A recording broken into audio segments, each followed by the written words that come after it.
What's up mga kalahi? What's up? Good evening sa lahat ng mga kalahing Pilipino, Luzon, Visayas, Mindanao. Mga kalahi ay mayroon na naman tayong panibago na video or ay ibabalita ko sa inyo. Nabigyan natin ng komentaryo or nasa punto komentaryo, bigyan natin ng punto komentaryo, no? Mga kalahi, noong mga ilang buwan na nakalipas yata, iwan ko kung ilang buwan na, baka 3, 2 buwan na ba kaya. May content po ako patungkol po sa isang vlogger, DDS vlogger na si Eloy Bugres, no? Ito talagang sabihan ko siya, pinagbantaan ko siya na talagang mag-ingat ka, baka naman yung mga bunganga mo yung makakarma ka, no? Ayon po sa pananalita sa babae po ito, mga kalahi, no? Now, may balita ko po sa inyo mga kalahi, but kasi may pagbukas ko talaga sa Facebook, kasi may sinishare po ako, tapos nag-appear bigla, no, ang sa Facebook o sa Meta, iwan ko kung ito pa po'y verified o ito pa po'y may katotohanan.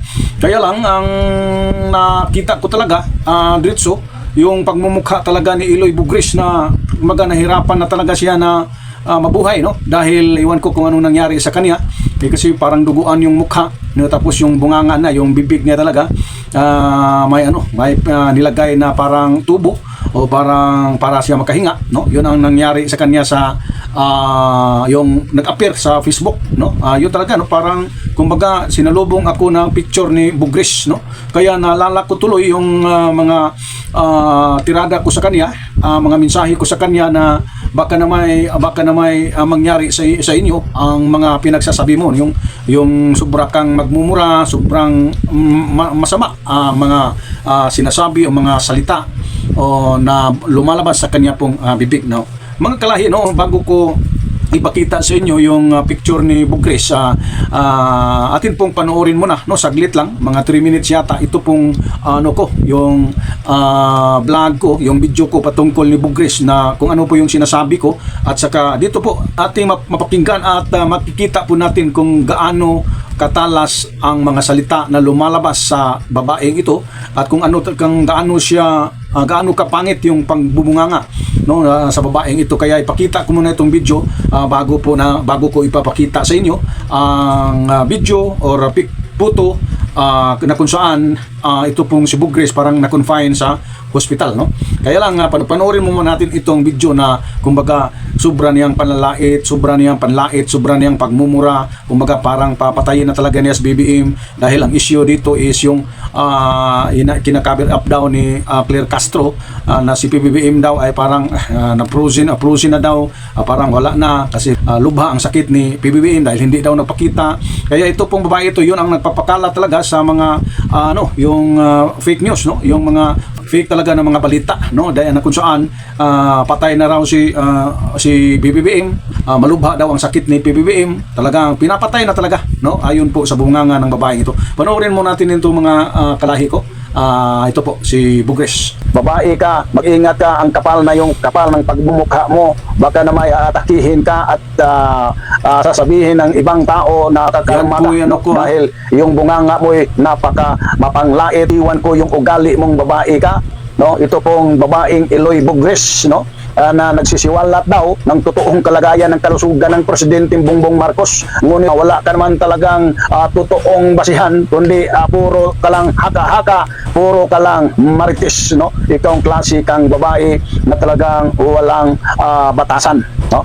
Kailangan talaga na ito po, no, panoorin ninyo mga kalahi, kasi nakakahiya bilang isang Pilipino na ganito ang klaseng ugali. Kung ginaganyan niya itong presidente na talagang walang atraso sa kanya, iwan ko, baka naman ito po'y bayaran at binabayaran para lang magbigay ng mga statement or komento against the president, dahil itong bungangang babaeng ito ay talagang delikado po ito, na sa huli ay baka ito po'y kakarmahin, no? At hindi naman kami, para sa akin, hindi naman ako naniniwala ng karma. Kaya lang kung ano yung itinatanim mo, yun din ang yung aanihin, no? Ikaw babae ka, panoorin ninyo, no? Ito mga kalahi. Sa ipon mo, kinakasimot ka sa nitrogen. Habang nakakakuha ka sa ipon mo, hindi ba na? Wala ka sa iyong you are not conscious. Isn't it that you fall asleep? So you do not feel the pain? Siguro ako na ang kumpuli dito malabas. Kasi I do not have to be, somebody in a medical field. I do not have to be a nurse or doctor. This is common sense. And this is biology 101. This is physiology 101. It does not decide what you said, Claire Castro. Marason ka lang, sinungaling ka lang. Sa naka-frozen, sa frozen mga presidente. Upo ka pa. So, ibig sabihin by saying so, that he is in so much pain. How the hell you downloaded or uploaded a video via ABS-CBN na chika-chika kayong dalawa? So, ibig sabihin bilang sa inyo, ang pain ni iyo di pangabangang presidente na wala bigla. Hindi ka nagrugi bilang sa inyo, sa pintanil ka sa morpen. Iyot! Ang pwede nyo lang mapaniwala ang mga kapamol alipungoy, Claire Castro. I am good authority to tell you nandoon siya sa kwan sa St. Luke's. Bilang sing Iloy, hindi ko lang masabi kung sino ang mga tao, ang mga kausap ko to protect their integrity as well. Verifikasyon na lang ang kailangan natin, verifikasyon ka announcement. The very reason you are delaying this is delaying tactics because you want to pursue. You want to make sure that impeachment is going to be on treadmill. This is what you want. But then, ano ang sabi sa Supreme Court today? You have to explain why you are filing an impeachment trial against VP Sara kasi hindi niya mamango. Hindi niya mabubong Supreme Court. Hoy, ang nilagay nila niya si Parker kanya. Grabe ang effort ng iyo. Ang paralyzed na bakla. Pinasing Iloy na raol sa ngayon. Patayin niyo lang ang mga sarili niyo. Mura ngayong pinasing Iloy ng lupit. Yun ang bunganga ng isang babaeng way batasan, yung babae talaga na walang galang, walang respeto sa kapwa-tao, kaya babalik sa kanya talaga kasi yon talaga ang kanyang itinatanim. Ito po ay sulat po talaga sa Biblia, dyan po sa Galatians chapter 6 verse 7 to 9, if I'm not mistaken talaga, yan po sinasabi kung ano yung tinatanim mo, yun din ang aanihin mo. Kung ikaw po ay nagtatanim ng walang hiyaan, talagang mapapahiya ka sa huling araw. Ayun, ang video na yan is yung video ko yan. Ikinukontent ko yung babaeng yan dahil parang hindi katanggap-tanggap talaga ang ang pagbunganga talagang babae ito. No? Hindi po talaga katanggap-tanggap kung ikaw po'y napaka simple lang na tao, no, para kang para kang masyak ka talaga, no, kung anong klaseng bunganga ang mayroon itong babae, no. Kaya kinukontent ko siya na ngayon mga kalahi, no, narinig niyo kung ano talagang sinasabi ko sa video na yan, na pinagsabihan ko talaga siya na baka na may aanihin niya yung kung ano yung ginagawa niya, no, kung ano yung mga sinasabi niya, baka aanihin niya, no. At ito na itong nangyari sa kanya na ngayon ay baka na may ito na, no, kung ito ba po ay verified, kung ito ba po ay totoo, hindi ko alam, no, kasi may mga fake talaga na mga lumalabas talaga sa social media, no, lalo na sa Facebook, no, talagang para sa akin napaka-toxic yung mga post na yan, no. Madalas halos dyan, no, pag Facebook ang daming trolls, no, sa DDS, kaya hindi talaga kapanipaniwala, no. Kaya lang ito po against talaga sa pro-government dahil ito pong nababalita na kumbaga confined sa hospital na ito pong si Bugris ay talagang napaka-atindi ito na loyalist sa DDS talaga, no. Kaya mga kalahi, no, ipakita ko sa inyo ito pong picture lang, no, kasi picture ito, but tandaan niyo mga kalahi, ayaw ko talagang ma-involve po tayo sa fake news. Ito po ay kumbaga dispensa ko na lang na ito po ay kumbaga kung totoo po ito, yun na ang kasagutan sa sinasabi ko na baka makakarma ka. Nang ibig sabihin yung karma, kasi ang karma talaga, marami na talagang naniniwala ng words na yan.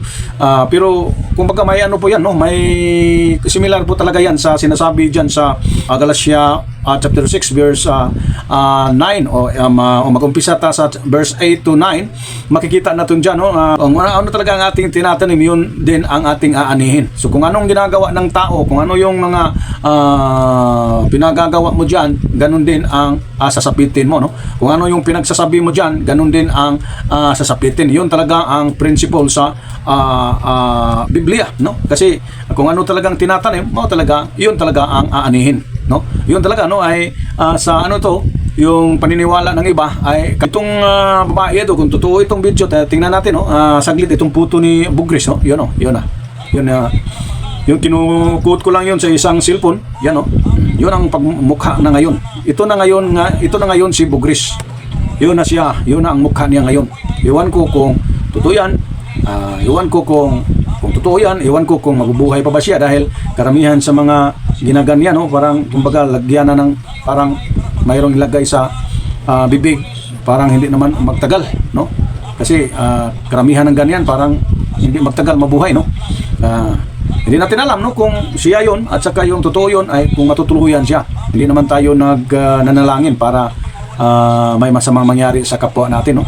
Kahit ang sama niya, wala naman tayong karapatan. Hayaan na natin na ano siya, mananagot siya sa huling araw, no? Ibig sabihin sa araw ng paghukom ng Diyos. So dito na lang tayo mga kalahi, at sana, no, sundan ninyo ang atin pong mga video natin, kasi patuloy pa tayo na magbalita sa inyo, no, kung ano man ang mga kailangan natin na ibabalita sa inyo. At sana wag ninyong kalimutan na mag-subscribe, wag ninyong kalimutan na mag-likes, mag-share sa ating video para naman ay makita at mapanood sa ibang mga kalahi, no? So, God bless mga kalahi. Huwag kalimutan, sumunod tayo sa gobyerno, dahil ang pagsunod sa gobyerno, sumunod po tayo sa may kapal. God bless.